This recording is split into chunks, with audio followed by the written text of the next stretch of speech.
নমস্কার সবাইকে। দিদি পাঠশালা ইউটিউব চ্যানেলে সবাইকে অনেক অনেক স্বাগত। আজকের নিবেদন বলাইচাঁদ মুখোপাধ্যায়ের একটি ছোট গল্প মালিয়া। তবে আজকের গল্প শুরু করার আগে আমার চ্যানেলে যারা নতুন তারা চ্যানেলটিকে অবশ্যই সাবস্ক্রাইব করে ভিডিওগুলিকে লাইক করে দেবেন, ভালো লাগলে বন্ধুদের সঙ্গে শেয়ার করবেন এবং পাশে থাকা বেল আইকনটি অবশ্যই ক্লিক করবেন। শুরু করছি আজকের নিবেদন। আমার দাইয়ের নাতনির পোশাকের নাম ছিল মালা, কিন্তু সবাই তাকে মালিয়া বলে ডাকত। তার মা মারা যাবার পর খুব ছেলেবেলায় সে আমাদের বাড়িতে আসতো আর নানির কাছে ঘুরঘুর করতো। একটু আধটু খাবারের জন্য লোলুপ হয়ে থাকতো, আবদার করতো যখন তখন। কালো মুখ, চাল তার মতো, মাথায় ঝাঁকড়া তৈলহীন চুল, দুষ্টু দুষ্টু বড় বড় চোখ, পরনে ছেঁড়া জামা, কখনো কামিজ কখনো ফ্রক আর ময়লা হাফ প্যান্ট।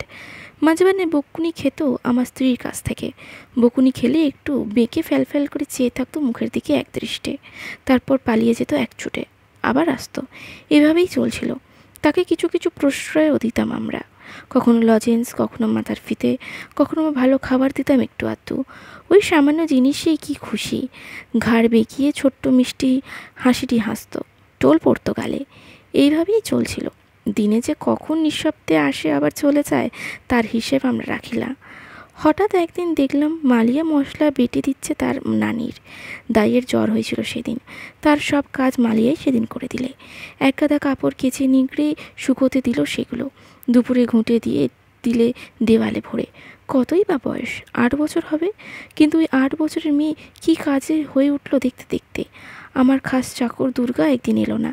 দুর্গা না এলে আমার গোলাপ বাগানে জল দেওয়া হয় না। আমার রাত্রের সেক বন্ধ হয়ে যায়। কয়লার উনুন জেলে আমার হাঁটুতে, কোমরে, পায়ের পাতায় রসুনের তেল মালিশ করে ন্যাকড়া গরম করে সেঁক দেওয়ার অনেক হাঙ্গামা। দুর্গা না আসতে একটু চিন্তিত হলাম। আমার সেঁকের জন্য এতটা না যতটা আমার গোলাপ বাগানের গাছগুলির জন্য। নতুন কয়েকটা চারা আনিয়েছি, জল না দিলে মরে যাবে। একটু পরে দেখি মালিয়া তোলা উনুনটা নিয়ে এসে হাজির। গনগন করছে কয়লার আঁচ, তার উপরে তেলের বাটিটা। কী রে, শেক লেবেনি? তুই পারবি? হ্যাঁ, আগে কাহা নেহি। সত্যি মালিয়া আমার পায়ে তেল মালিশ করে ন্যাকড়া গরম করে সেঁক দিয়ে দিলে। অবাক হয়ে গেলাম। 8 বছরের মালিয়া এত কাজের হয়েছে। বিকেলে দেখি সে ছোট্ট একটা বালতি নিয়ে গোলাপ বাগানেও ঢুকেছে। গাছ কোমরে বেঁধে সব গাছগুলোতে জল দিয়েও দিয়েছে। মালিয়া ক্রমশ অপরিহার্য হয়ে উঠল আমাদের সংসারে। আমাদের দাই তার নানি বুড়ি হয়ে গেছিল, তার অর্ধেক কাজ সেই করে দিত। মশলা বাটা, বাসন মাজা, রুটি সেঁকা, কাপড় কাচা, ঘুঁটে দেওয়া সব। দাবড়ে কাজ করে বেড়াতো চারদিকে। সামান্য ডাল ভাত তরকারি খেয়ে তার স্বাস্থ্য ভালোই উথলে উঠল। তার নতুন নামকরণ করলাম মহিষাসু মর্দিনী। কাজের মহিষকে জব্দ করে এইটুকু মেয়ে। আমি ডুমুর খেতে ভালোবাসি, ওই কথা শুনে সে গাছে চড়ে ডুমুরও পেনে এনে দিল একদিন।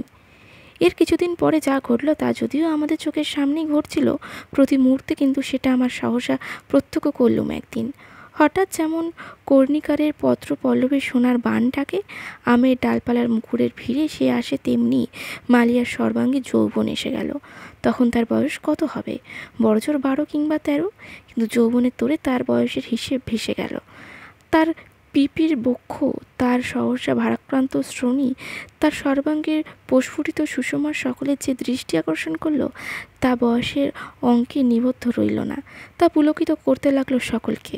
ভয় পেয়ে গেল তার বাবা আর নানি। তার বিয়ে দেওয়ার জন্য ব্যস্ত হয়ে উঠল তারা। মালিয়ার কিন্তু বিশেষ ভাবান্তর লক্ষ্য করিনি। সে যেমন মহিষাসুর মর্দিনী সেমনি রইল। তেমনি হাই হাই করে বাসন মাজতো, কাপড় কাচতো, ঘুঁটে দিত, পেয়ারা গাছে চড়ে পেয়ারা পারতো, আমার জন্য ডুমুর কুচে আনতো। তার দেহে যৌবন এসে গিয়েছিল, কিন্তু মনে আসেনি। তার অঙ্গাপাঙ্গ দৃষ্টিতে তার লাজ্জ বা মৌন আমন্ত্রণ লক্ষ্য করিনি একদিনও। তার সর্বাঙ্গ যখন মারাত্মক অস্ত্রশস্ত্রে সজ্জিত তখন সে কিন্তু উদাসীন। তার উদাসীন্য সত্ত্বেও কিন্তু অঙ্গ প্রত্যঙ্গগুলো আঘাত করতে লাগলো জনকে। পাড়ার যুবকেরা চঞ্চল হয়ে উঠল দেখে শুনে। তার কিন্তু মেয়েটি ভয় পেয়ে গেল। সে প্রায় আমাদের বাড়িতে এসে কারণে অকারণে বসে থাকতো। পরতপক্ষে পাড়ায় বেরোতো না। তার বিগত যৌবনের পিসিও ছিল গোটা 3। তারা সবাই তার গার্জেন হয়ে উঠল। বাইরে বেরিয়ে কোথাও দাঁড়ালে বা কারোর সঙ্গে একটু হেসে কথা কইলে অশ্রাব্য গালাগালি দিত। মালিয়া পালিয়ে আসতো আমাদের বাড়িতে। তার বাবা চেষ্টা করতে লাগলো তার বিয়ের। মালিয়ার মা ছিল না, ছিল সৎমা। সেও এক বিগত যৌবনা খান্ডারিনী। নবভিন্ন যৌবনা মালিয়া তারও চক্ষুশূল হয়ে উঠল। তাকে ঘরে পর্যন্ত ঢুকতে দিত না। এই সময় আমচার দুর্গা একদিন কামাই করলো এবং ঠিক সেই দিনই আমার এক বন্ধু রেল যোগে আমাকে একটি গোলাপ চারা পাঠিয়ে রাখলেন। খুব ভালো ফুল, পাওয়া মাত্রই পুঁতে দিও, ফেলে রেখো না। দুর্গা নেই, কে পুঁতবে? বিপদে পড়লাম একটু। মালিয়া বলল, হাম তো ছি, অর্থাৎ আমি তো আছি। মহিষাদু মর্দিনী মালিয়া গাছ কোমর বেঁধে এক হাঁটু গর্ত করে তাতে সার দিতে পুঁতে ফেলল গোলাপ গাছটা। তার দিন কয়েক পরেই বিয়ে হয়ে গেল তার। খুব ধুমধাম করে বিয়ে দিলে তার বাপ। লোকজন অনেক খেলো, লাউডস্পিকার বাজলো, গয়না কাপড় অনেক কিনে দিল তাকে।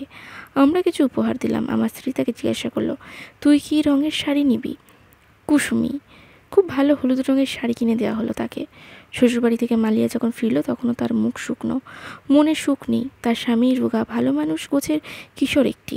শাশুড়ির চিররুগ্না, শয্যাগতা। বিয়ের পরে থেকে শ্বশুর পাগল হয়ে গেল। পাগলা গারদে পাঠাতে হলো তাকে। তার মামার শ্বশুর মারা গেল হঠাৎ। আরও কি এক মারা গেল যেন। সবাই বলতে লাগলো বউটা অপয়া, ডাইনি। দেখছো না এত কম বয়সে যৌবনের ঢল নেমেছে সারা দেহে। এত রকম তো হয় না সাধারণত। তার যৌবনের অকাল বন্ধনকে সুচক্ষে দেখা গেল না কেউ। সেখানে গাল দিতে লাগলো সবাই। সেখানকার পাড়ার ছোকরারা নানা রকম ইঙ্গিত করতে লাগলো তাকে। তিত বিরক্ত হয়ে মালিয়া পালিয়ে এলো একদিন, একাই রিক্সা চড়ে। ফিরে আর এক প্রশস্ত গালাগালির সম্মুখীন হতে হলো তাকে। তিন পিসি আর সৎ মা যেন খেপে গেল তার পুনরাবির্ভাব দেখে। পাড়ার রসিক এক ছোড়া তার এক চোখ কুঁচকে এক ইশারা করলো তাকে। আমি বেলা 12টার সময় বাড়ি ফিরে দেখি মালিয়া ঘুঁটে খুঁটছে। কী রে, শ্বশুরবাড়ি থেকে এলি কবে? কোনো জবাব না দিয়ে ঘুঁটে খুঁটতে লাগলো। কবে আবার যাবি? হামকো নিয়ে যাইবা, অর্থাৎ আমি যাব না। আমি যখন তেল মাখছিলাম তখন আমার সামনের বারান্দায় এসে বসলো সে। অনেকক্ষণ চুপ করে বসে রইল। বোধহয় কিছু বলতে চাচ্ছিল, কিন্তু বলা বলি করে উঠতে পারল না।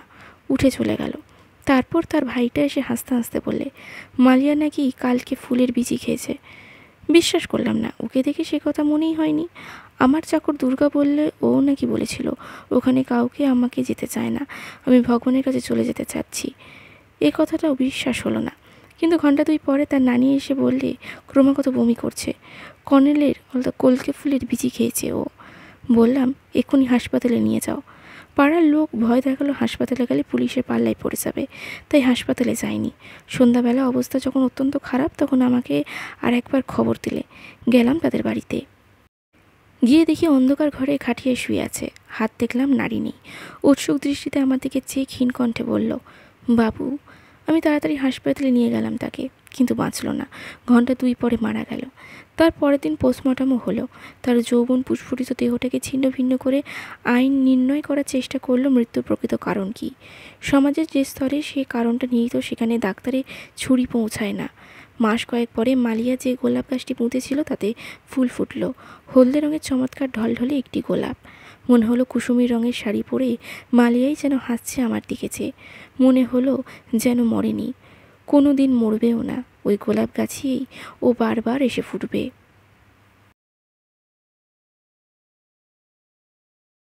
আজকের গল্পটি কেমন লাগলো কমেন্টে অবশ্যই জানাবেন। ভালো লাগলে লাইক করবেন, বন্ধুদের সঙ্গে শেয়ার করবেন এবং পাশে থাকা বেল আইকনটি অবশ্যই ক্লিক করবেন। নমস্কার।